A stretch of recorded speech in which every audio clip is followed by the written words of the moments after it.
ಮಾಡಿಸಿದ್ದು ಕುಮಾರಣ್ಣ ಇದ್ದಾಗ ಅದು ಕಾರಣಾಂತರದಿಂದ ಕೆಲವು ರಾಜಕೀಯ ಇದರಿಂದ ಆಗಿಲ್ಲ. ಗೊತ್ತಾಯ್ತಾ ಸರ್? ಇದು ಒಂದು ಭಾಗ.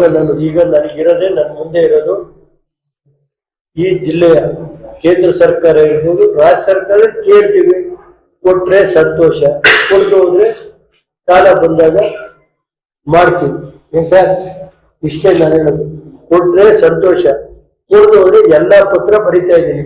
ಯಾವ್ಯಾವ ಇಲಾಖೆಯಿಂದ ಎಷ್ಟೆಷ್ಟು ನಮ್ಮ ಜಿಲ್ಲೆ ಬರಬೇಕು, ನನ್ನ ವಿಧಾನಸಭಾ ಕ್ಷೇತ್ರಕ್ಕೆ ಬರಬೇಕು, ಶಾಲೆಗಳಿಗಿರ್ಬೋದು, ಕುಡಿಯೋ ನೀರಿನ ವ್ಯವಸ್ಥೆ ಇರ್ಬೋದು, UDD ಇರ್ಬೋದು, KEB ಸಬ್ಸ್ಟೇಷನ್ ಇರ್ಬೋದು, ಇವೆಲ್ಲ ಇಲಾಖೆಗೆ ಪತ್ರದ ದಾಖಲೆ ಸಮೇತ ಮಾಡಿ ಇಟ್ಟಿದ್ದೀನಿ ಸರ್.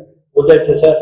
ನನ್ನ ಕೈಲಾದಷ್ಟು ನಾನು ಸೇವೆ ಮಾಡಬೇಕು. ಈ ಜಿಲ್ಲೆ ಜನ ಋಣ ತೀರಿಸೋದು ನನಗೆ ದೇವೇಗೌಡರಿಗೆ, ನಮ್ಮ ಕುಟುಂಬಕ್ಕೆ. ದೇವೇಗೌಡರು ಇವತ್ತು ಲೋಕಸಭಾ ಸದಸ್ಯರಾಗಿ, ರಾಜ್ಯಸಭಾ ಸದಸ್ಯರಾಗಿ 94 ವರ್ಷ ಆದ್ರು ಇವತ್ತು ಒಂದು ದಿನ ಪಾರ್ಲಿಮೆಂಟ್ ತಪ್ಪಿಸ್ಕೊಳ್ಳದೆ ಕೆಲಸ ಮಾಡಿಸ್ತಾ ಇರುವಂತ ವ್ಯಕ್ತಿ. ನಾನು ಅವ್ರನ್ನ ನಮ್ಮ ತಂದೆ ಅಂತ ಹೇಳಲ್ಲ.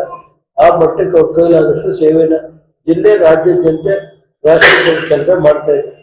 ಅದೇ ರೀತಿ ನಾವು ಮೊನ್ನೆ ವಿಧಾನಸಭೆಯಲ್ಲಿ ಅಷ್ಟು ದಿನ ಕೂತು ನಮ್ಮ ಕೈಲಿ ಏನಿದೆಯೋ ನಾವು ಮಾಡಿದ್ವಿ. ಯಾವುದೇ ತಪ್ಪಿಸ್ಕೊಳ್ಬೇಕು. ಗೊತ್ತಾಯ್ತು ಸರ್? ಸರ್ಕಾರ ಗಮನಕ್ಕೆ ತಂದಿದ್ದೀವಿ. ಸರ್ಕಾರ ಮಾಡೋದು ಬಿಡೋದು ಅವ್ರಿಗೆ ಸೇರಿ. ಗೊತ್ತಾಯ್ತು ಸರ್? ಇಷ್ಟನ್ನ ಹೇಳಿ ನಮ್ಗೆಲ್ಲ ಭಗವಂತ ಒಳ್ಳೇದು ಮಾಡಲಿ ಅಂತ ಹೇಳಿ ಇನ್ನೇನು ರೈತರಿಗೆ ಹೇಳಿ